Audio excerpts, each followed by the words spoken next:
Qonağımız var. Filosof Müşfiq Ötkün bizləndir. Müşfiq müəllim, xoş görürük. Sabahınız xeyir. Xoş gördük. Çox sağ olun dəvətimizi qəbul etdiyiniz üçün, bir səhər vaxt ayırdığınız üçün bizə. Siz son dövrlər açıqlamalarınızla, fikirlərinizlə xüsusilə çox böyük etimad qazanmısınız. Və şəxsi fikrimcə bu mövzudakı fikirləriniz də çox böyük rol oynayacaq insanların fikirlərində. İndi bu yaşam koçu son dövrlər çox dəbdə olan bir anlayışdır. Bilmirəm, bizim daxilimizdəki o motivasiya ehtiyacından irəli gəlir, daxili boşluqlarımızdan irəli gəlir, yoxsa insanın daim o cavab tapmaq ehtiyacından irəli gəlir və onlar da hazır düsturlar, qısa düsturlar bizə verərək bəlkə də bizi, belə desək, daha çox inandıra bilirlər. Bilmirəm, məsələ nədir. Sualı çox qısa quracağım. İlk sualı çox qısa quracağım. Yaşam koçu anlayışını necə xarakterizə edirsiniz? Yəni bu anlayış sizcə nəyə ehtiva edir? Yəni mövcud bir anlayışdır real olaraq. Yoxsa sonradan belə bir törən bir anlayışdır? Yox, yaşam koçları ona görə yarandı ki, cəmiyyətlər bütün dünya üzrə yavaş-yavaş sekulyarlaşmaya başladı. Məscidlər boşaldı, kilsələr boşaldı, sinagoglar boşaldı, məbədlər boşaldı. İnsanın məna axtarışları çoxaldı, eləmi? Çünki əsrlərlə insanlar həftədə bir dəfə, bəzən bir neçə dəfə gedərdilər bu məbədlərə və Allahın elmindən xəbərdar olan insanlar açardılar o kitablardan, insanlara öğütlər verərdilər, yaşam koçluğu eləyərdilər. Əslində ən yaxşı yaşam koçu Allahın özüdür. Və kitablarında insanlara necə yaşamağı, necə uğura çatmağı, uğur özü nədir və bu kimi şeyləri başa salır. Sadəcə olaraq insanlar yavaş-yavaş sekulyarlaşdılar və daha molla yanına getmirlər, keşiş yanına getmirlər, amma o yer qalıb, o tələbat qalıb, o tələbatı da çoxsaylı psixoloqlar, yaşam koçları, mentorlar tezliklə tutdular. Onların da məsəl üçün məzmununa baxanda baxıb görürük ki, ən yaxşı halda şərq dinlərindən biraz çırpışdırdıqlarıdır. Komponovat ediblər, birləşdiriblər, bir təlim halına salıblar. İnsanlarla danışırlar, insanların da buna tələbatı var. İnsan əslində yaradılış etibarilə belə daxı.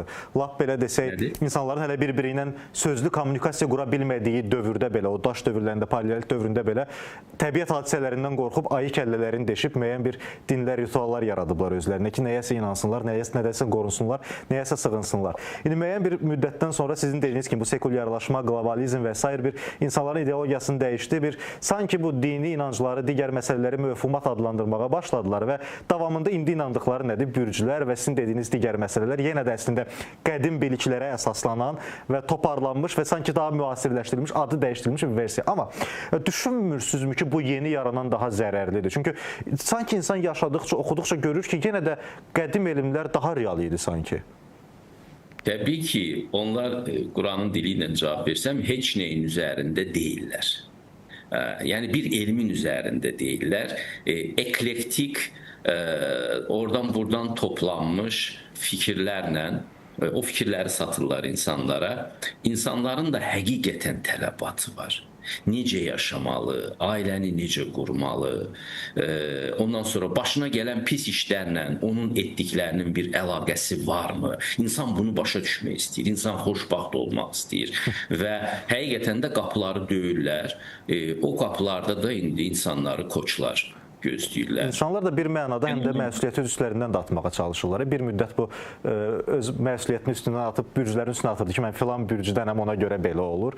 İndi də bu yaşam koçlarının təbiri ilə desə yeni bir anlayış yaranıb.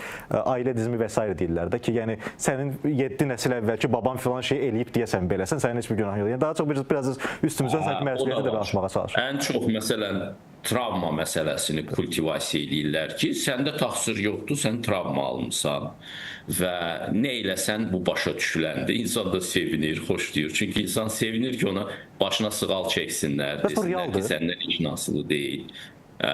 Ondan sonra ulduzlardan asılıdır, səndən heç asılı deyil. Mən doğulanda filan tarixdə doğulmuşam, hər şey bu ilə bağlıymış.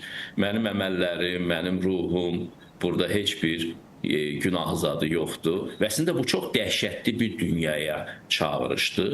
Çünki bu şeylərə inanan adam dəhşətin içində tapar özünü ki, hər yerdən təhlükə gələ bilər və sən çox təsadüfi şeylərin asıllığındasan. Hansısa bir planetin yerinin dəyişməyindən və s. asıllığındasan. qısa desək, insan özünü necə tərbiyələndirsin ki, bu cür məsələlərdən uzaq qalaq və bu cür təlimlərə ehtiyac duymayaq?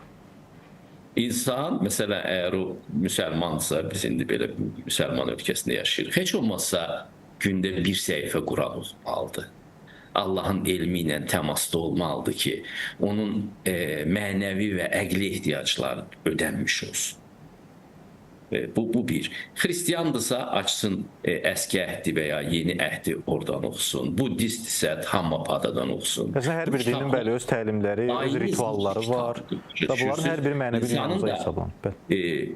Hər gün mənəvi qida yeməyə ehtiyacı var. Necə ki, maddi qida yeməyə. Əks təqdirdə o böyük bir təhlükənin içində bir müddətdən sonra özünü tapır.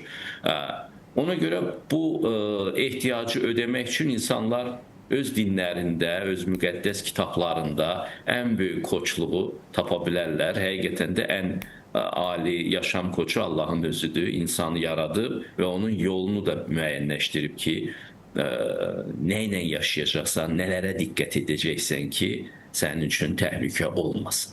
Müşfiq müəllim, mən bayaq bir kitabdan da əslində sitat gətirdim. Deməli, Rizvan Qəmbərlinin kitabı idi. Deməli, o deyir ki, fərdi inkişafın tək yolu var. O yolda bu dünyanın gerçəkləri haqqında baş sındırmaqdan keçir. Mənim özümün də bununla bağlı bir fikrim var. Düşünürəm ki, insan həyatı, dünyanı, özünü müşahidə etməlidir. Əslində elə Quran özü də bunu deyir. Deyir ki, əgər bir möcüzə axtarırsa özünüzə baxın, təbiətə baxın, başınızı qaldırın, ətrafa baxın deyir əslində. Biz bunu nə dərəcədə görə bilirik, o da maraqlı bir məsələdir. Ətrafı müşahidə etmək və yaxud elə müəllifin dediyi kimi dünyanın gerçəkləri haqqında baş sındırmaq, bu kifayət eləyirmi ki, özümüzə bir inkişafa nail ola bilək?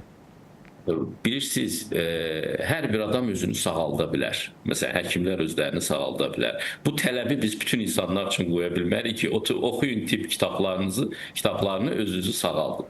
İnsanların heç də hamısı o qabiliyyətdə deyil ki, çoxlu baş sındırsın, bir nəticəyə çıxsın. O kitabı doğru oxusun, yaxşı da şərh eləyə bilsin. Ona görə adətən bu kilsələrdə, məscidlərdə din xadimləri olurdu. Onlar bu kitabı oxuyub şərh eləyirdilər əslində. Çünki hər adam bunu eləyə bilməz, real olmaq lazım. İslamda da bu var, xütbə anlayışı var. İntellektual imkanlar fərqi var. Amma hər bir insan ailə qurur. Bunun ailə problemləri ortalığa çıxır. Hər bir insan karyera qurmaq istəyir. İş yerində bunun problemləri çıxır və bunları kimdənsə soruşub öyrənməlidir, kimsə ona kömək eləməlidir. Biz elə bir dünyada yaşayırıq ki, biz hamımız bir-birimizə kömək eləyirik burada. Bir son sual da verin bunun barədə. Yaşam koçlarına axır inanaq, inanmayaq? Onların içərisində ağıllı adamlar da var. Onların içərisində işini bilən adamlar da var və bütün peşələrdə olduğu kimi yaratmaz adamlar da daha çoxdur. Bizim həyatımızdakı hərəkətlərimizi və s. görə bilərlər, amma onun səbəblərini görə bilməzlər. Axı ki, necə sən mənim həyatımızı yönləndirə bilərsən? Ən yaxşı halda insan özü, amma bir neçə marker göstərə bilərlər sizə ki, məsələn, buna fikir verin. İnsan öz səhvlərini bəzən görə bilir. Bəzən insan özünü kənardan görmür.